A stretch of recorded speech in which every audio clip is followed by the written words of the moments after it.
दूसरा दिन है। दिल्ली से आम आदमी पार्टी के नेशनल कन्वीनर अरविंद केजरीवाल जी ने यहाँ के प्रभारी जो दिल्ली से विधायक हैं वीरेंद्र कादियान जी और मुझे यहाँ पे उड़ीसा भेजा था कि जो भारतीय जनता पार्टी और बीजू जनता दल का अलायंस होने वाला है और उसकी खबर अखबारों में चल रही है, उसके बाद उड़ीसा के अंदर राजनीतिक घटनाक्रम जो है बहुत तेजी से बदलेगा। 2 दिनों में मैं बहुत सारे पॉलिटिकल ऑब्जर्वर्स से मिला, वेटरन जर्नलिस्ट से मिला,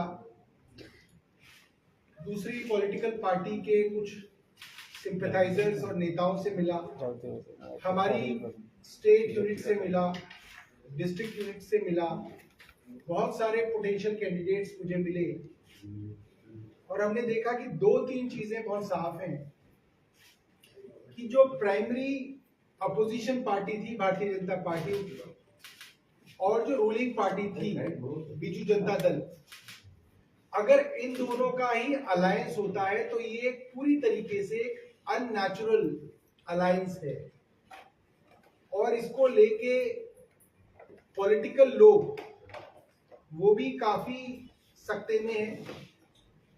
कार्यकर्ता दोनों ही पार्टियों के, चाहे वो बीजू जनता दल हो चाहे वो भारतीय जनता पार्टी हो, दोनों ही तरफ के कार्यकर्ता परेशान है कि क्यों हो रहा है और जनता शॉक में है कि ये क्यों हो रहा है और ऐसे कैसे हो सकता है। और ऐसे में लोगों की आवाज है कि उड़ीसा के अंदर एक क्लीन ऑल्टरनेटिव लोग ढूंढ रहे हैं। आम आदमी पार्टी की जो राजनीति दिल्ली के अंदर रही, जो दिल्ली मॉडल हमारा रहा और जो हम पंजाब में कर रहे हैं, उसको पसंद करने वाले लोग उड़ीसा के अंदर बहुत ज्यादा हैं, क्योंकि उड़ीसा के अंदर एक बड़ी मिडिल इनकम ग्रुप है और एक बहुत बड़ी लोअर इनकम ग्रुप है जिनको आम आदमी पार्टी की जो पॉलिसीज हैं, मुफ्त बिजली, मुफ्त पानी, बुजुर्गों के लिए मुफ्त तीर्थ यात्रा, औरतों के लिए मुफ्त बस में यात्रा, और अब जो हम शुरू कर रहे हैं सभी महिलाओं के लिए जो भी 18 साल से ऊपर है उनको हम दिल्ली में 1000 रुपए महीना देंगे। ये अभी हमने बजट के अंदर पास किया है। तो इसको लेके पूरे देश में उत्साह है और इस बदलती हुई राजनीतिक परिस्थिति के अंदर आम आदमी पार्टी आने वाले उड़ीसा के और उड़ीसा में लोकसभा और विधानसभा दोनों के चुनाव को लड़ने की तैयारी कर रही है और हम उड़ीसा के अंदर चुनाव लड़ेंगे और पूरी ताकत से चुनाव को हम लोग लड़ेंगे। अगर आपके मन में इसके विषय में कोई सवाल है, वो सवाल आप 2 मिनट रोकिएगा। मैं एक बार निशिकांत भाई और हमारे प्रभारी वीरेंद्र कादियान जी को कहूंगा कि वो अपने शब्दों में भी अपनी बात रखें।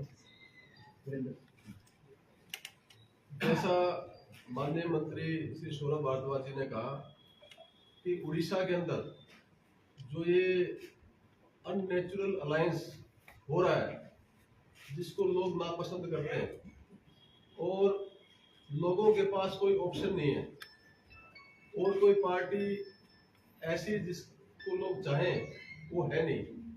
आम आदमी पार्टी का संगठन पूरे उड़ीसा के अंदर बहुत मजबूत है।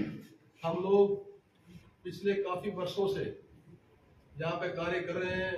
हमने अनेकों आंदोलन करे और उन आंदोलनों में हमने कहा बिजली सरप्लस राज्य, भ्रष्टाचार के मुद्दे, स्कूल शिक्षा, स्वास्थ्य व्यवस्था और जो चरमराई हुई यहाँ की स्थिति है, इसके विषय में हमने लोगों की आवाज बिना विधानसभा में होते हुए हमने विधानसभा में उठाई।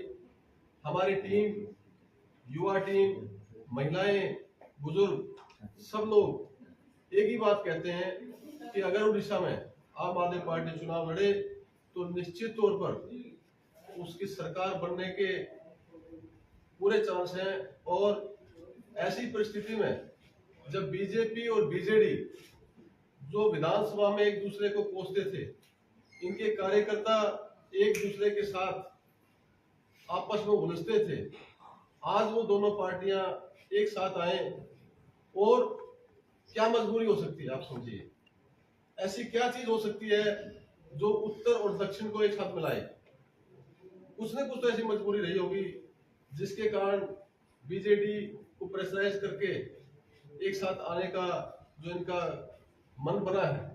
तो इसके उसमें हम सभी लोगों ने निर्णय लिया है, हमारे शीर्ष नेतृत्व माननीय मुख्यमंत्री श्री अरविंद केजरीवाल जी, हमारे संगठन मंत्री श्री संदीप पाठक जी और हमारे पॉलिटिकल अफेयर कमेटी, इन सब ने इस क्षेत्र में जो घटनाक्रम घट रहा है इसकी समीक्षा के लिए माननीय मंत्री श्री सौरभ भारद्वाज जी और हमारे राष्ट्रीय प्रवक्ता भी हैं, उनको यहाँ पे असेसमेंट के लिए भेजा है। मैं तो हर महीने आता ही रहता हूँ। तो आज की स्थिति इन्होंने काफी लोगों से वार्तालाप की है, विचार विमर्श किया है, तो ये इस निर्णय में पहुंचे हैं। हमें आदेश है कि हम चुनाव लड़े और बड़ी मजबूती के साथ विधानसभा और लोकसभा का चुनाव लड़े और उड़ीसा में एक बेहतर अल्टरनेटिव लोगों की इच्छा अनुसार लोगों की भलाई के लिए हम दें। सर आप अलायंस करेंगे ना अकेले लड़ेंगे? आई निशिकांत जी आप ओडिशा रे बिजू जनता दल शासक दल और भारतीय जनता पार्टी मुख्य विरोधी दल, शासक दल और मुख्य विरोधी दल प्रथम थर पर अलायंस सारा राज्य रे साधारण जनता को गोटे प्रतारणा परिका लगुच। लोक कहते आम जो मैंडेट देथिलु ता प्रति बिजू जनता दल और भारतीय जनता पार्टी विश्वासघातकता कर एवं पूरा ओडिशा रे भारतीय जनता पार्टी जो कथा कहूला जे बेरोजगारी एवं 50 लाख लोक ओडिशा दादन खटिबा को बाध्य होचंदी, आईन श्रृंखला परिस्थिति, खणी चोरी, जिते प्रकार एलिगेशंस लगेतिला से सब बर्तन सफा हे जिवो। ए परिस्थिति रे आम आदमी पार्टी रो केंद्रीय नेतृत्व चिंता करचंदी जे ओडिशा रे जेहेतु दीर्घ दिन रो आमे संगठन करूछु एवं प्राय प्रत्येक जिल्ला रे हम कर्मी माने काम करचंदी, तेणु ए परिस्थिति रे ओडिशा वासींकर जो आशा आकांक्षा को पूरण करिया पाई गोटे स्वच्छ शासन दवा पाई विकल्पर आवश्यकता रही एवं आम आदमी पार्टी से विकल्प होबा पाई प्रयास करिवो। यदि जनादेश मिलला, लोक मानकर यदि सहयोग मिलला एवं लोक मानकर आशा आकांक्षा पूरण करिवा पाई आम आदमी पार्टी भरपूर चेष्टा करिवो। आगामी निर्वाचन रे आम आदमी पार्टी संपूर्ण शक्तिर सहित लोक मानकर आशा को पूरण करिवा पाई चेष्टा करिवो काम। सर सब विधानसभा लोकसभा से तरुण जी को लीडर आपने अभी जो पूछा, अभी पॉलिटिकल सिचुएशन बहुत तेजी से बदलेगी उड़ीसा के अंदर, इसलिए अभी हमने सभी विकल्प खुले रखे हैं। हम लोगों ने कैंडिडेट्स के इंटरव्यू करने शुरू कर दिए हैं। अलायंस से जाएंगे, अकेले जाएंगे, कितनी सीटों पे लड़ेंगे, ये सारी चीज़ें राजनीतिक घटनाक्रम के ऊपर जो है हम लोग नज़र बनाए बैठे हैं, उसके हिसाब से हम लोग तय करेंगे। मगर आप लोगों के माध्यम से मैं उड़ीसा के सभी लोगों को, चाहे वो भारतीय जनता पार्टी से जुड़े हों, चाहे वो बीजू जनता दल से जुड़े हों, चाहे वो कांग्रेस से जुड़े हों, या किसी अन्य क्षेत्रीय दल से जुड़े हों, या किसी सामाजिक बड़े कहा जा सकता है एक्टिविज्म के साथ जुड़े हुए हों, किसी सामाजिक ध्येय के साथ जुड़े हुए हों, हम सबको निमंत्रण दे रहे हैं कि आप आइए और उड़ीसा के अंदर एक नई राजनीति की शुरुआत करने के लिए आप सबका आम आदमी पार्टी के अंदर स्वागत है। जो भी आदमी, अच्छे लोग उड़ीसा की तरक्की के लिए आम आदमी पार्टी में आएंगे, अरविंद केजरीवाल जी चाहते हैं कि वो लोग आए और इसको मजबूत करें।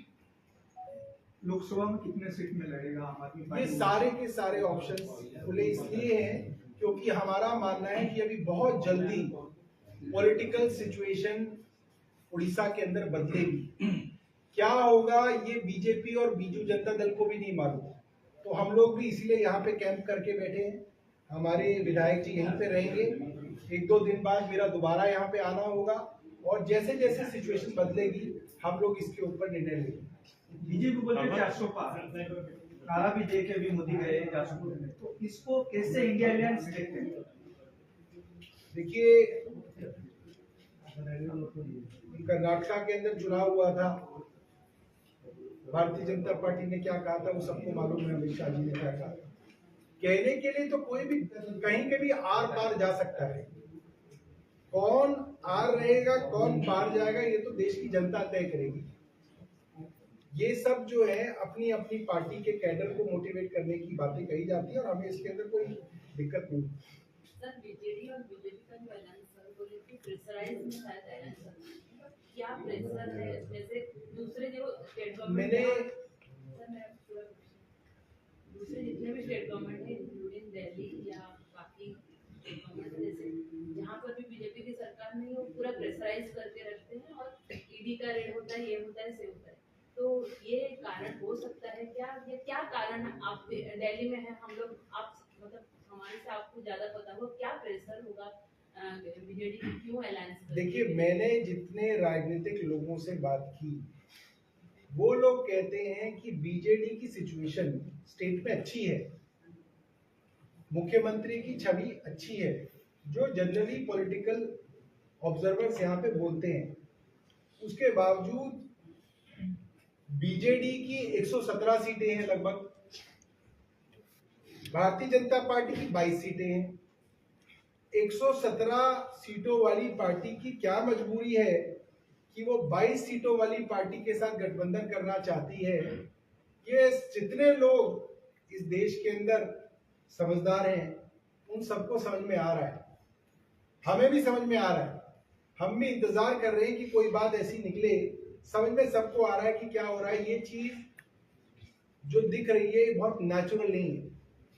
इसके अंदर जो दिख रहा है वो अलग है और जो पर्दे के पीछे है वो कुछ अलग है। पर्दे के पीछे क्या है वो मैं अभी समझ रहा हूँ, कुछ लोगों से और बात करूंगा तो उसको भी बताऊंगा। मगर जो भारतीय जनता पार्टी का रिकॉर्ड रहा है, वो रिकॉर्ड ये रहा है कि ये ईडी, सीबीआई, इनकम टैक्स, इस तरीके की संस्थाओं से जो भी पॉलिटिकली मजबूत इनके विरोधी होते हैं उनके ऊपर पहले मुकदमे करते हैं, उनको ये भ्रष्टाचारी कह के बदनाम करते हैं, उनके ऊपर प्रेशर बनाते हैं कि भैया कुछ साबित नहीं होगा तो भी महीनों तक जेल में रहना पड़ेगा। और ऐसे बहुत सारे लोग हैं जो महीनों से जेल में सड़ रहे हैं, कोई सबूत नहीं है मगर जेल में सड़ रहे हैं। तो इस डर से जिसके छोटे छोटे बच्चे हैं, जिसका परिवार है, वो आदमी अक्सर जो है इनके दबाव में आता है। एक नहीं, दर्जनों नेता हैं। सबसे पहला उदाहरण है हमारे पास हेमंत बिस्व शर्मा, असम से थे, कांग्रेस के मंत्री थे, उनको नॉर्थ ईस्ट का अमित शाह कहा जाता था। भारतीय जनता पार्टी ने 6 महीने कैंपेन चलाया, बुकलेट छापी, बोला वाटर स्कैम के अंदर आरोपी हैं। उसके बाद वो भारतीय जनता पार्टी में आ गए। आज भारतीय जनता पार्टी के असम के मुख्यमंत्री शिवेंदु अधिकारी हो गए, मुकुल रॉय हो गए।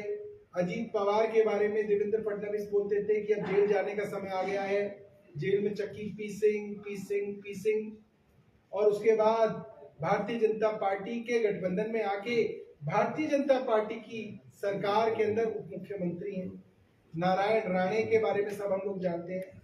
और बहुत दूर ना जाए, अभी 3 दिन पहले तृणमूल कांग्रेस के यहाँ एक मंत्री थे, उनके तपस राय, तो 5 बार के एमएलए थे, उनके यहाँ छापा मारा गया ईडी द्वारा। जनवरी में कहा गया कि म्युनिसिपल कॉर्पोरेशन रिक्रूटमेंट स्कैम के अंदर ये बड़े आरोपी हैं। आपको ध्यान होगा ईडी ने बहुत छापे मारे बंगाल में। और अब 2 दिन पहले उनको भारतीय जनता पार्टी में शामिल कर लिया गया और बताया जा रहा है वो लोकसभा का चुनाव भारतीय जनता पार्टी की तरफ से लड़ेंगे।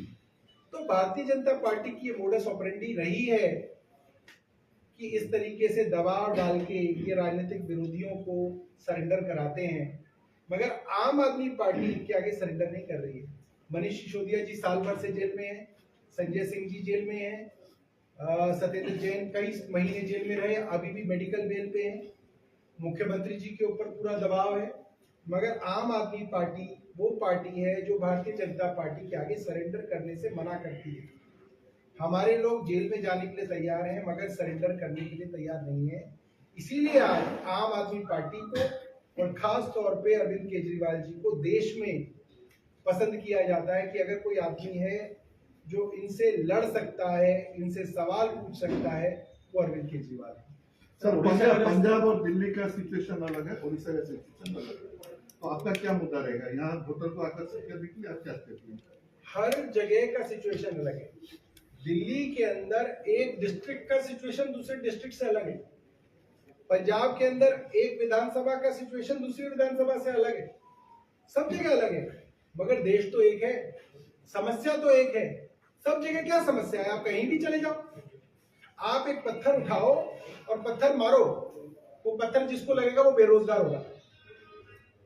तो बेरोजगारी सबसे बड़ी समस्या है, महंगाई सबसे बड़ी समस्या है, गरीबी सबसे बड़ी समस्या है, भ्रष्टाचार सबसे बड़ी समस्या है।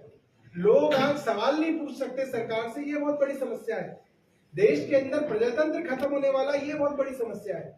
समस्याएं वही है, मगर जो आम आदमी पार्टी का मैनिफेस्टो यहाँ बनेगा उड़ीसा में, वो उड़ीसा के लोगों के साथ कंसल्टेशन करके बनेगा। कुछ चीजें ऐसी हैं जो दिल्ली में नहीं है, कुछ चीजें ऐसी हैं जो पंजाब में नहीं है, तो उसको देखते हुए, जैसे ट्राइबल्स के मामले हुए, माइनिंग से संबंधित मामले हुए, फिशिंग से संबंधित मामले हुए, ये वो मामले हैं जो दिल्ली और पंजाब में नहीं है, यहाँ पे है। तो उसका आप लोगों से कंसल्टेशन करके हम लोग मैनिफेस्टो तैयार करेंगे। बीजेपी का जो स्टेट प्रेसिडेंट है वो बोल चुके हैं अलायंस नहीं हो रहा है बीजेडी और बीजेपी के बीच में। अगर नहीं हुआ तो क्या यही रुतबा रहेगा आपका? हमारा ऐसा मानना है कि अलायंस हो रहा है, और क्योंकि अलायंस को दोनों ही पार्टियों के नेता पसंद नहीं कर रहे हैं, इसलिए जब तक अलायंस की घोषणा फॉर्मली नहीं होती, कोई भी नेता इसको कहने का रिस्क नहीं लेना चाहता है। आपको महसूस नहीं हो रहा है कि देखिए ये उड़ीसा में बीजेपी जनता दल की सरकार जो 117 सीट तो में अभी सरकार बन रहा है, तो ये आपको महसूस नहीं हो रहा है कि अगले दिनों में अगर बीजेडी उनके साथ जो गठबंधन नहीं किया, तो जैसे कि दिल्ली में जैसे कि अरविंद केजरीवाल को जिस प्रकार झूठे आरोप में जेल भेजने के लिए अभी जो एग्जाम किया है, तो ऐसे नहीं होगा? ऐसे हो सकता है कि इनको जेल भेजा जाएगा, मतलब ये बीजेडी को अगर अलायंस नहीं होता है। देखिए आज देश में जो हो रहा है वो सब समझ रहे हैं, पत्रकार भी समझ रहे हैं, नेता भी समझ रहे हैं, क्योंकि खुल्लम खुल्ला हो रहा है। तो यही सवाल जो आपके मन में है, यही सवाल भारतीय जनता पार्टी के बारे में पूरे उड़ीसा के मन में है। बीजू जनता दल को कोई जरूरत नहीं अलायंस की, तो क्यों अलायंस किया जा रहा है? ऐसी क्या मजबूरी है? ये सवाल सबके मन में है, इसीलिए इस अलायंस को अननेचुरल अलायंस बोला जा रहा है।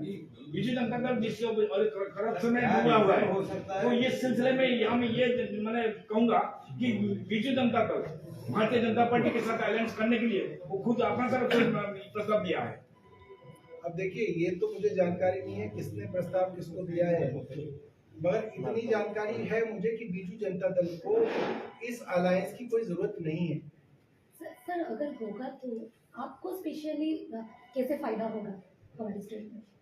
देखिए, बात हमारे फायदे की नहीं है। बात ये है कि अगर रूलिंग पार्टी और प्राइमरी अपोजिशन पार्टी मिल जाएगी तो जनता की आवाज कौन उठाएगा, जनता के सवाल कौन पूछेगा? और जनता के सवाल पूछने के लिए कोई ऐसी पार्टी तो जनता को चाहिए कि ये है जो चुन के मैं विधानसभा में भेजूंगा और ये हमारे सवाल पूछेंगे। कांग्रेस तो और है। मुझे लगता है कि जनता को लगता है कि अगर भारतीय जनता पार्टी से सवाल पूछने हैं तो आम आदमी पार्टी से बेहतर कोई पार्टी नहीं है। क्यों, कांग्रेस तो है उड़ीसा में पहले से। देखिए, कांग्रेस तो पूरे देश में ही है, कहाँ नहीं है कांग्रेस, मगर कांग्रेस से बात नहीं बन रही, इसलिए तो अलग अलग जगह अलग अलग दल आ रहे हैं। तो हमें इससे कोई समस्या नहीं है कि कांग्रेस है या नहीं है, मगर लोगों को एक ऑल्टरनेटिव उड़ीसा के अंदर चाहिए। अगर अकेले आप उड़ीसा में लड़ेंगे, आपका सेम कैंडिडेट कौन होगा? और लड़ेंगे तो सब विधानसभा में लड़ेंगे या? अभी जैसे जैसे इसके बारे में पता चलेगा आप लोगों को इन्फॉर्म करेंगे। अगर आप सत्ता में आए तो मुख्यमंत्री किसको बनाएंगे? तो ऐसे कई सारे लोग हैं जो हमारे सामने भी हैं। जैसे दिल्ली में जैसे दिल्ली में अरविंद केजरीवाल नाम मतलब ये देखिए, हम सिर्फ ये कह सकते हैं उड़ीसा के अंदर जो भी आम आदमी पार्टी का नेतृत्व करेगा वो उड़िया होगा, उड़ीसा का होगा, यहीं पे पैदा हुआ होगा और यहीं पे मरेगा।